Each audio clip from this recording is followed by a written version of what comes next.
Terus gue berpikir, kan katanya Tuhan itu maha besar. Kalau begitu kan berarti Tuhan kecil banget ya. Maksudnya gue jadi berpikir, gue bertanya gitu, kenapa gitu. Dan gue gak pernah punya dapet jawaban yang jelas gitu, yang pas gitu. Bahwa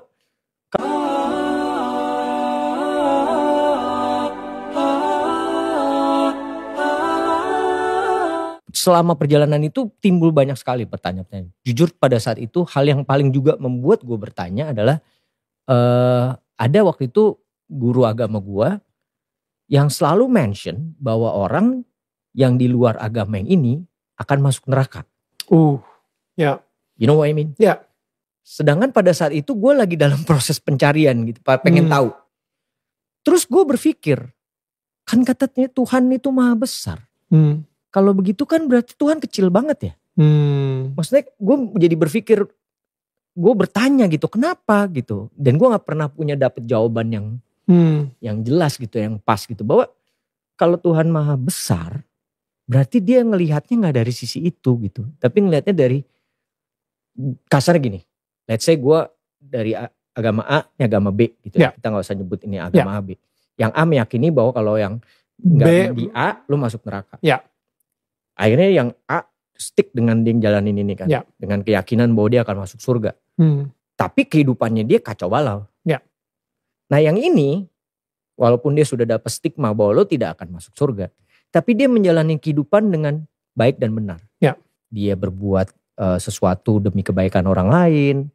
Ya, dia jalanin hidup dengan baik. Masa Tuhan terus bilang, enggak.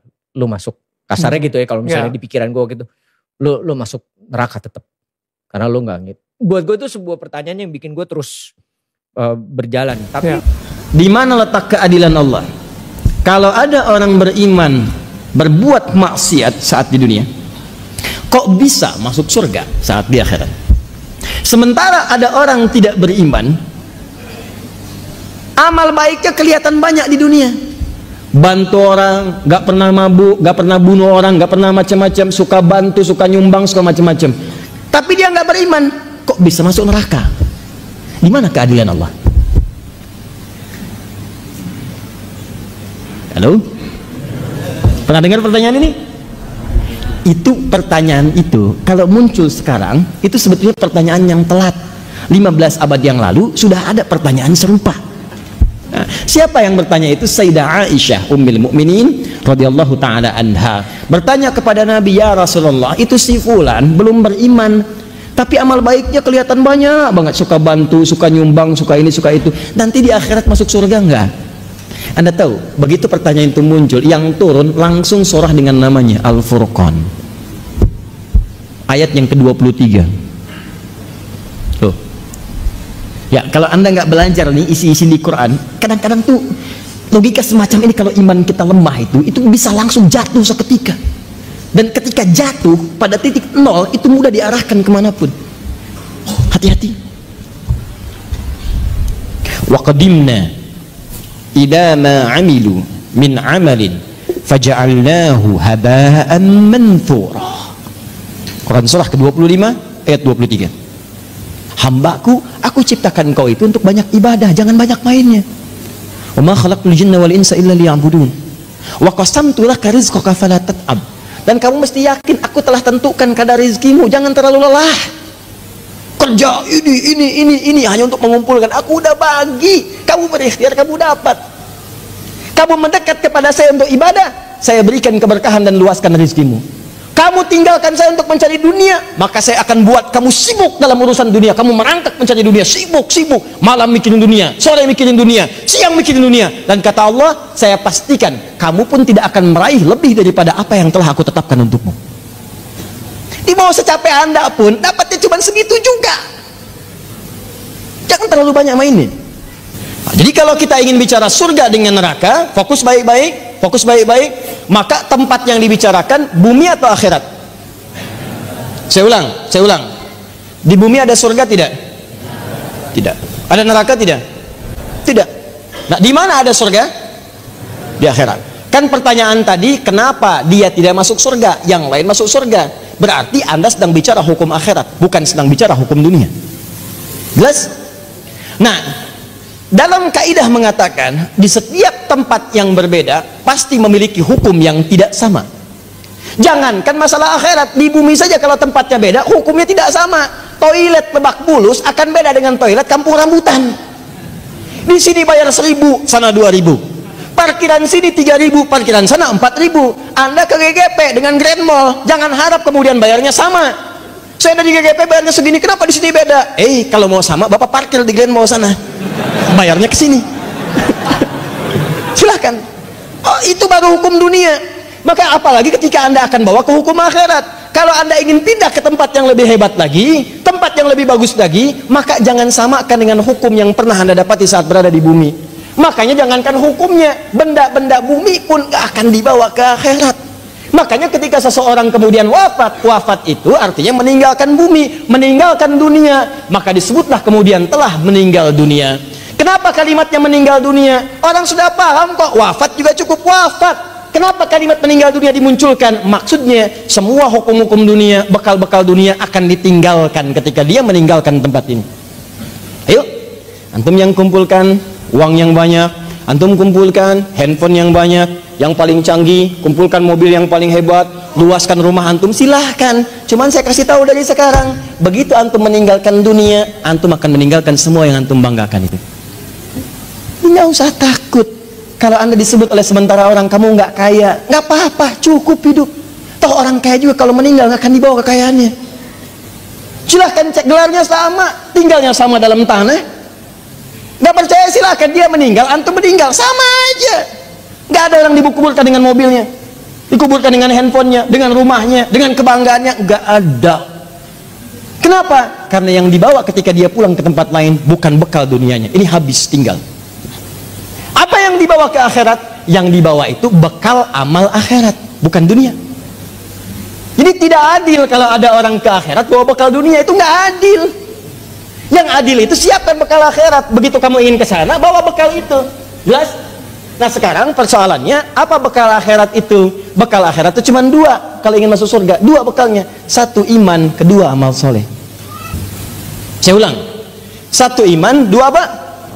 Amal soleh. Buka Quran surah kedua Al-Baqarah ayat 25, paling kanan sebelah atas. Wa basyiril ladzina amanu, iman, wa amilus solihati, amal soleh, anna lahum jannatin tajri min tahtihal anhar. Maka orang yang punya iman dan membuktikan imannya dengan amal soleh itu, kami akan jamin muaranya dengan surga dengan segala keindahannya. Sungai-sungai mengalir di bawahnya dengan segala ragam dan jenisnya. Ada air susu, ada macam-macam, ada madu dan sebagainya. Maka kalau Anda ingin masuk ke surga, bekalnya cuma dua. Satu apa? Iman. Kedua apa? Amal soleh. Ini bekalnya. Pertama iman, diberikan bekal semua. Semua yang lahir itu membawa iman dalam dirinya. Cuman yang merubah itu lingkungannya. Kullu mauludin yuladu 'alal fitrah. Semua yang lahir dari rahim manusia manapun membawa fitrah. Fitrah diantaranya apa? Keimanan. Dari mana taunya? Buka Quran surah 30 ayat ke-30. Fa aqim wajhaka lid-dini hanifa. Hadapkan dirimu kepada din yang sesungguhnya, yang lurus, yang benar. Apa itu din? Islam. Tahu dari mana? Quran surah ketiga ayat 19. Inna dina indallahil Islam. Teruskan ayat yang tadi, fa aqim wajhaka lid-dini hanifa, din Islam, fitratallahi allati fataran nasa 'alaiha. Itulah fitrah yang Allah berikan pada setiap manusia. Dia orang itu semua lahir ada fitrah, fitrahnya itu beriman. Cuman sayang, kata Nabi, kullu mauludin yuladu 'alal fitrah fa abawahu yuhawwidani aw yunassirani aw yumajjisani. Maka lingkungan abawa itu bukan cuma orang tua. Kadang orang tuanya muslim, disekolahkan di tempat yang bukan islami, terbawa, pindah keyakinan, iman hilang. Itu jadi masalah. Gaul di tempat orang yang tidak beriman, ke bawah, ngobrol diskusi ke bawah, pindah, hilang keimanan. Itu bekal iman tidak ada, tinggal amal soleh. Apa bentuknya amal soleh? Nih, banyak. Setiap kegiatan kita berpeluang jadi amal soleh kalau dilakukan dengan iman. Contoh, mau duduk, bismillah. Begitu saya duduk, itu kalimat bismillah ya, itu yang menjadikan duduk saya mendapatkan pahala. Itu yang disebut dengan amal soleh. Saya ulang ya, saya ulang. Fokus. Semua kegiatan di dalam Islam, dan saya pastikan kepada Anda, saya mencoba untuk meneliti di beberapa yang lain, saya tidak temukan, cuma di Islam. Ya, ini kaidah kita. Jadi kalau ditanya bisa jawab, bukan dalam konteks merendahkan yang lain, tidak. Perhatikan baik-baik. Cuma di dalam Islam yang semua aktivitasnya itu bersanding dengan doa, dari mulai bangun tidur sampai tidur lagi. Silahkan cek. Bangun tidur kita ada doanya? Ada. Cek di tempat lain, Anda tidak akan temukan. Bahkan diatur. Dan tahukah Anda, doa yang diucapkan, yang mengantarkan pada setiap perbuatan itu bukan sekedar kalimat formalitas, tapi dia punya dua fungsi. Satu, doa itu menjadi bimbingan akan aktivitas yang kita kerjakan, sekaligus mencatatkan aktivitas itu sebagai pahala. Alhamdulillahilladzi ahyana ba'dama amatana wa ilaihin nusyur. Ya Allah, saya bersyukur kepadamu, terima kasih saya diberi kesempatan hidup lagi ya Allah, padahal bisa engkau wafatkan saya dalam tidur tadi. Alhamdulillah, terima kasih ya Allah. Wa ilaihin nusyur, saya berjanji hari ini akan mencari bekal lebih baik daripada hari sebelumnya, sehingga kalau saya wafat hari ini saya lebih baik daripada hari sebelumnya. Nusyur itu menyebar untuk mencari bekal, itu artinya. Dan Anda katakan sejak bangun tidur, hari ini saya berkomitmen akan lebih baik daripada hari sebelumnya. Jadi kalau sebelumnya nggak jamaah, hari ini jamaah. Sebelumnya membaca Quran, hari ini baca Quran. Sebelumnya nggak sedekah, hari ini sedekah. Anda berpikir bagaimana kalau wafat hari ini harus lebih baik daripada hari kemarin. Mudah-mudahan saat sujud meninggal, saat sedekah meninggal, saat baca Quran meninggal. Itu maksudnya, itu bimbingan. Begitu Anda ucapkan, maka bangun tidur Anda dituliskan pahala. Itulah amal soleh. Itulah amal soleh namanya. Nah, amal soleh yang naik ini, yang naik kemudian dicatat sebagai pahala, itu wujudnya disebut dengan hasanah. Muncullah keterangan di Quran surah ke-6 ayat 160. Man jaa'a bil hasanati falahu asyru amsalha. Setiap mengerjakan satu kebaikan diniatkan karena Allah, doanya muncul, maka ditulis 10 10 10. Bangun tidur, alhamdulillahilladzi ahyana ba'da ma amatana wa ilaihin nusyur. Amal soleh 10 hasanah kebaikan, naik ke atas. Itulah bekal akhiratnya, bukan dunia. Mau makan, ada doanya. Mau minum, ada doanya. Ke toilet, urusan toilet aja ada doanya. Silakan. Masuk keluar bersin, ada doanya. Silakan. Di mana orang bersin ada doanya kecuali dalam Islam? Orang yang bersin ada doanya. Apa doanya saat bersin? Alhamdulillahirabbil alamin. Masya Allah. Kita jawab apa? Yarhamukallah. Dijawab lagi, Masya Allah. Kecuali dalam sholat. Jadi kalau ketika imamnya Allahu Akbar, Bismillahirrahmanirrahim, ada yang bersin, Alhamdulillahirabbil alamin, itu bukan jawaban, dan makmum nggak usah jawab yarhamukallah, nggak bisa. Tidak, ada semua. Masuk masjid ada doanya, keluar masjid ada doanya. Tahukah Anda ketika Anda mengucapkan doa itu sesungguhnya adalah ladang-ladang amal yang kita kumpulkan, pundi-pundi pahala yang kita harapkan. Nah, kalau Anda nggak hafal doanya, gampang. Kata Nabi, lihat, kullu amrin dhi balin la yubda'u fihi bi bismillahirrahmanirrahim fa huwa abtar. Di riwayat lain aqta. Setiap perbuatan baik, yang baik-baik, ingat, yang baik-baik. Kalau tidak baik, tidak berlaku.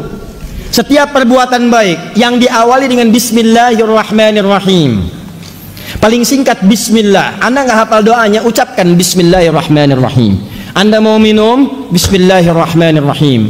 Atau ingin singkat, bismillah. Makan, bismillah. Baca kitab, bismillah. Masya Allah, alhamdulillah. Tulis SMS, bismillah, assalamualaikum. Terima telepon, bismillah, assalamualaikum. Bismillah, bismillah. Itu begitu dikerjakan, kumpul pahala. Cuma yang baik-baik aja, yang nggak baik nggak bisa. Korupsi pakai bismillah, nggak bisa. Nah, itulah yang disebut amal soleh, wujudnya hasanah. Makanya saat kita hidup di dunia, kita berharap semua aktivitas jadi hasanah, supaya ke akhirat itu melihat hasanah lagi. Maka Anda berdoa mengumpulkan hasanah dunia dan akhirat. Hasanah dunia, hasanah akhirat. Apa itu hasanah? Semua kegiatan jadi pahala. Pahala itu bekal untuk pulang. Apa dasarnya? Iman. Nah, yang jadi persoalan, yang tadi itu yang pengen ke surga, dia berhasil dengan aspek yang lain, buat baik, cuman dia nggak punya iman. Iman itu yang menjadikan amal jadi soleh. Kalau nggak ada iman, amalnya tidak disebut soleh. Amal aja. Amal itu dibagi 3. 1 amal soleh, 2 amal salah, 3 amal aja. Apa itu? Amal adi namanya, adi aja, amal rutinitas. Baik dipandang baik oleh semua orang baik. Kalau soleh itu amalan yang dipandang baik oleh Allah, itu soleh. Makanya istilah soleh itu istilah dalam Islam, istilah dalam Quran. Ada di Quran surah ke-7 ayat 189. Lain ataitana solihah lanakunanna minasyakirin. Takwa istilah Quran, iman istilah Quran. Tidak ditemukan dalam hal-hal yang lain. Itu istilah Quran itu. Istilah Quran. Di ketika Anda mengatakan teman-teman, amal soleh, amal yang diridhoi oleh Allah. Kapan amal diridhoi oleh Allah? Ketika ada iman dalam mengerjakannya. Anda pun sholat kalau nggak pakai iman, kelihatannya ibadah, tapi Allah nggak ridho, nggak jadi amal soleh. Bahkan disebut celaka. Fawailul lil musallin, celaka orang sholat. Yang sholat aja bisa celaka, apalagi yang nggak sholat. Itu kesimpulannya. Apakah semua orang sholat celaka? Tidak. Alladzina hum an sholatihim sahun, alladzina hum yura'un. Karena nggak ada iman, dia nggak pengen dilihat Allah, pengen dilihat oleh orang lain. Infak tanpa iman gagal, habis amalannya. Ambil telan bah. Infak Anda, masya Allah, 1 miliar, bikin kemudian pamflet dari Sabang sampai Merauke, bikin semua. Begitu dikerjakan batal amalan, habis. Quran surah kedua ayat 264. Ya ayyuhalladzina amanu tubtilu shadaqatikum bil manni wal adza kalladzi yunfiqu malahu ria'an nas. Habis semua.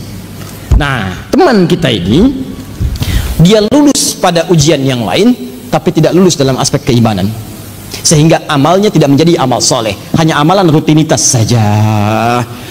Persoalannya ini dalam urusan keduniaan dia lulus, tapi dia tidak punya iman, dia gagal. Dan iman tidak bisa menjadikan amal ini menjadi amal soleh, dia gagal. Dia gagal di 2 ujian, walaupun berhasil di 1 hal. Tapi sifat keadilan Allah ini yang paling dahsyat. Karena Allah Maha Adil. Hei, kamu kan tidak beriman, tapi berbuat baik. Perbuatan baik kamu kan untuk urusan dunia, bukan urusan akhirat. Maka Allah pun balas semuanya saat di dunia. Karena dia mengerjakan itu dalam konteks dunia, bukan dalam konteks akhirat. Kalau tidak ada iman, maka Allah berikan balasannya langsung di dunia dan dipercepat balasannya. Saking adilnya Allah. Maka turun ayat wa qadimna ila ma amilu min amal. Quran surah ke-25 ayat 23. Kalau ada orang tidak beriman banyak mengerjakan kebaikan, dan karena tidak ada iman berarti kebaikannya urusan dunia, maka Allah pun balas dengan balasan dunia. Kata Allah, wa qadimna ila ma amilu min amalin faj'alnahu haba'an manthura. Maka saya percepat, kami percepat balasannya saat di dunia. Jadi kalau ada yang tidak beriman, misal orang tidak beriman kemudian berbuat baik, suka nyumbang, suka ini, suka ini, maka akan dibalas. Ada apresiasi, bisnisnya mudah, lancar, orang senang, bahkan ada yang mendoakan supaya dapat hidayah. Cuman kan bergantung dia mau ngambil atau enggak. Firaun juga udah pernah didatangin sama Musa sama Harun alaihi wassalam, didatangi, cuman dia nggak mau ngambil. Bukan nggak dapat hidayah, dikasih nggak mau ngambil. Beda antara dapat dengan dikasih nggak mau ngambil, itu lain. Makanya kadang-kadang saya suka sedikit merenungkan kalimat dia belum dapat hidayah. Tidak, dia sudah dapat, cuman ketika dikasih nggak mau ngambil. Itu masalahnya. Tiap hari kan dibentangkan, lewat telinga kedengaran adzan, ada ceramah, lewat mata bisa melihat, lewat nalar bisa memikirkan dan sebagainya. Cuman nggak ada yang mau ngambil. Ketika tidak ngambil, jangan salahkan Allah. Allah udah ngasih. Anda yang dikasih nggak mau nerima. Jadi jangan salahkan Allah ketika hari kiamat Anda dihisab. Bukan Allah nggak ngasih, Anda yang nggak mau terima. Makanya kata Allah, di dunia kami berikan, di akhirat hukumnya beda. Faja'alnahu haba'an manthura. Maka amal-amal yang Anda anggap baik tadi akan diperlihatkan oleh Allah dalam bentuk debu yang berterbangan. Indah bahasa Qurannya. Debunya terbang. Kalau debunya tidak terbang mengumpul, maka dia akan punya masa, dan masa itu mesti ditimbang. Jadilah sebuah amal soleh. Tapi bahasa Qurannya indah. Terbang dia. Siapa yang bisa nimbang yang terbang? Burung tidak bisa ditimbang saat dia terbang. Ayo timbang saya, nggak bisa. Ya, kata burung kakatua. Nanti setelah dia ngencok di jendela, kemudian Anda bawa, simpan di situ, baru kelihatan berapa beratnya. Paham? Nah, inilah yang disebut dengan furqan.